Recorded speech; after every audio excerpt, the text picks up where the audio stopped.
الفيديو اللي حضراتكم شفتوه للدكتورة بان زياد طارق قبل وفاتها، الله يرحمها. يا ريت يا جماعة ندعي لها بالرحمة والمغفرة.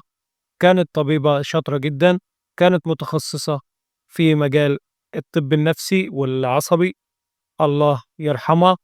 الدكتورة بان زياد طارق كان عندها حساب على تيك توك، وكان عندها حساب على انستجرام، وكانت بتقدم النصايح للمرضى، وكانت دكتورة متفائلة جدًا وشاطرة جدًا في مجال عملها.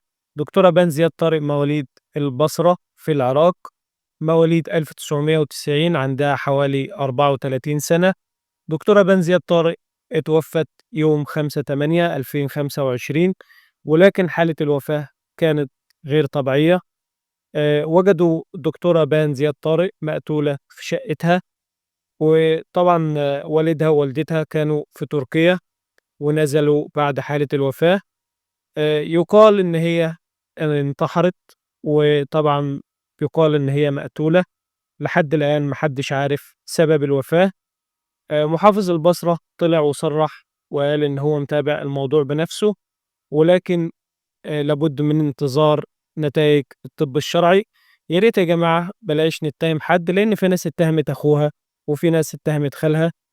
يا ريت ننتظر التحقيقات وننتظر نتايج الطب الشرعي لحد ما نشوف الطب الشرعي هيقول إيه. ويا ريت يا جماعة ندعي لها بالرحمة والمغفرة، وربنا يجعل العمل اللي كانت بتقدمه في ميزان حسناتها. ويا ريت لو عجبكم الفيديوهات اللي باقدمها تدعموني بلايك واشتراك في القناة.